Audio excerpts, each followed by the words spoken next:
Brian? How's it going to go? I'm picking Dallas 27-24. I've got faith in Dan Quinn on this one. I have faith in the secondary. I think they're going to take advantage of what's going on up front with the Bucs. I think it's going to be a close game.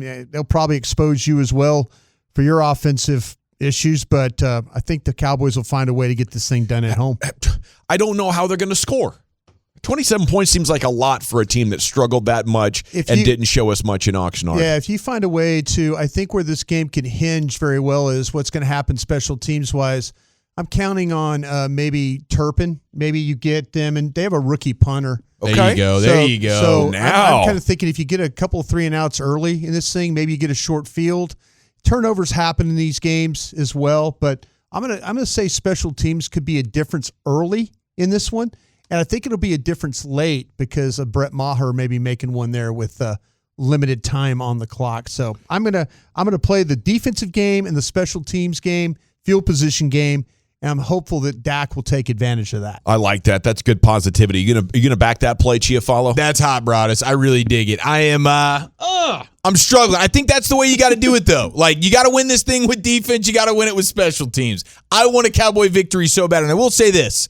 Is there a better time to take on a Tom Brady team than right now, week one? Like, I don't want to see Tampa in 6 weeks. Tampa right now, things are kind of weird. Brady's got a lot of crap going on. There's offensive line issues. There's, new head coach, new guy calling plays defensively now, weird stuff going on their offensive line. Is Chris Godwin playing? Like, this is the time to play Tom Brady. This is the time to play Tampa Bay. But I can't get past the fact that their front seven is next level nasty, and I trust their front seven to dominate our offensive line more so than, I guess, vice versa. And a lot of it comes down to just the general respect I have for Brady, him getting the ball out. And there's so many things that I feel good about with the Cowboys defense. Brady's getting that ball out too fast. And I am really nervous about the way the offensive line is going to have to handle. At some point, like, there's going to be a lot of one-on-ones. Like, one-on-one Tyler Smith, Shaq Barrett, how often can you hold? Joe Tryon and Terrence Steele, how often can you hold? And more importantly, Connor McGovern versus Vita Vea, Akeem Hicks, one-on-one, how are you going to hold? And then on top of that, here comes Devin White and here comes Levante David. David, thank you. So all that scares me too much. And so I got the Patriots winning this thing, and I got them winning 24-17. And I feel your pain. I think I can empathize with that right now because I have similar pain. I really want to pick the Cowboys to win this game, but come on, they've never beaten Tom Brady. Tampa, is a legitimate contender right now. Last time we saw the Cowboys, they were falling apart. November, December, and January were brutal.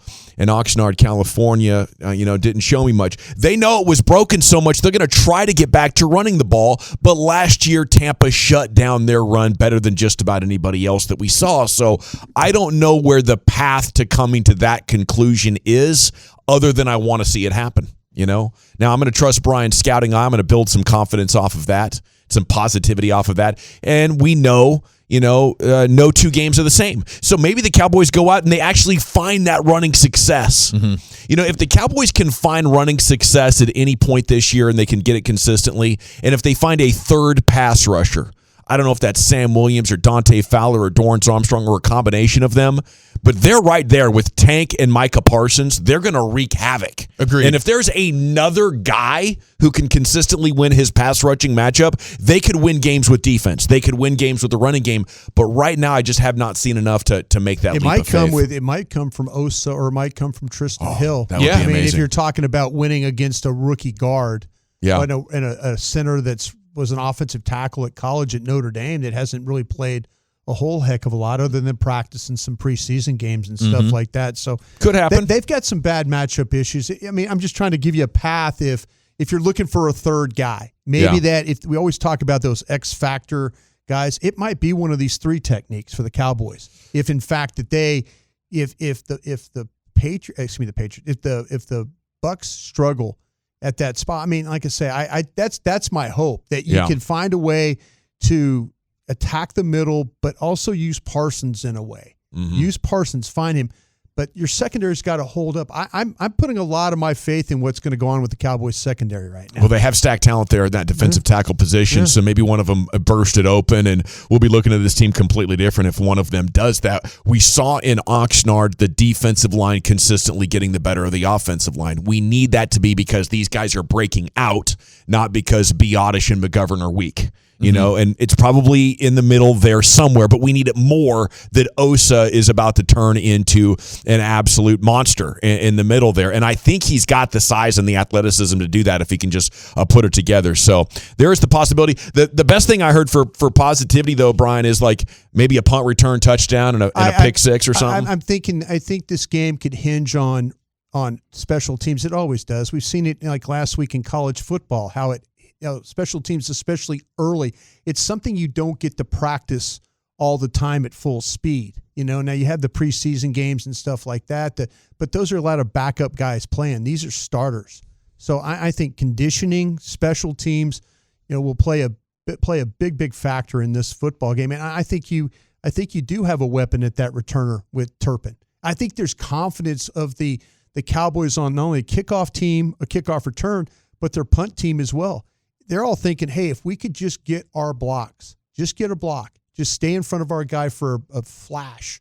You got a guy that has the ability to make one miss, two miss, and then the next thing you know, that thing's up the field, maybe 20, 25 yards, maybe not scoring, but maybe you're getting, instead of having to get 2 first downs along the way. I think if I'm Tampa, I'm trying to make the Cowboys drive the football because they're probably thinking that the Cowboys are not good enough not to make mistakes. All righty, great stuff out of the gates. There's a look at our predictions. You guys, 206. Hey, Nation, I just delivered beer to the Star. Saw Brett Maher kicking multiple field goals from the 50. Oh, yeah, he can hang it and bang it. He sure can. He, 60 yards, that's no problem. He has the Cowboys record. I think he set the Cowboys record in back-to-back games. He was like, there's one from 61, there's one from 62. I'll just keep making – maybe he's here to make it 68. I'm not sure, but he can definitely strike from that kind of distance. But Mike needs to be smart about that. Yeah. Don't try 62-yard field goals and expect that, kind of figure some things out. If that's your absolute confidence in the kid, I guess you go ahead and do that. But I'm not interested in giving Tom Brady the ball at my own 48 a lot. We have 817 Zach from Dallas. Cowboys 17, Bucs 13. Brady will have 2 picks and be sacked 6 times. Yes, that's the path to victory. If you can, as Brian told you a couple of weeks ago, and I'm sure has reminded you several times before that, change Brady's eyes. Yes. Get them to look down and have to find a way out of the pocket instead of just shifting and keeping his eyes downfield. And then you have a chance to make him look completely different from what we're used to. Oh yeah, it's Hainsey and Gadecki. Yeah, it's a funny way to say that name. I've been saying it wrong too. Gadecki. I've got the pronunciation is different. Well, he's gonna get taken. He's gonna get taken to the woodshed by. It just reminded me of something I meant to do, and that's like listen to the YouTube call. But Gadecki, I thought all along that was his name, and it's not. It's not. Okay. Maybe go Deek. I'm gonna listen to. But you remind me of something that I just needed to do. I was gonna do pre-show. Brad Sham will have it nailed. Oh, Brad Sham's gonna have it nailed. There's no question about it. YouTube is what we'll do at the break. I'll give it for you right there. But those guys right there, as much as hey, I'm worried about the interior, the offensive line, Biotish and McGovern holding up with the monsters that they have on the D line, and then the linebackers. It's the same thing for the Bucs. Where, man, Micah Parsons, if I'm Dan Quinn, Micah Parsons is going to be up one-on-one with that one of that guard or that center, plenty, and just make these dudes freak out. When they look up and see Micah Parsons in front of them mugging those gaps right there in the A gap, that's going to be a scary sight. And then, okay, here comes DeMarcus Lawrence. Like, those are the guys where you want to get D-Law, you want to get Micah matched up one-on-one with those two guys right there, and then it could be sayonara. Like, that's path to victory for the defense for sure. 972 says, y'all are smoking crack. Cowboys will only kick 3 field goals. The team will struggle to move the ball. I could totally see that. You guys picked them to lose. Yeah. I'm the one that's smoking crack then. Yeah, there's only one crack smoker over here. There's only one crack smoker. And to be fair, Broadus hasn't smoked crack in years. We've been proud of him for that. Days, actually. Days. Oh, really? It's days. Speaking of, it's Dawson's Soberversary. That's right. 7 years, baby. Going strong. Thank you, sir. I appreciate that.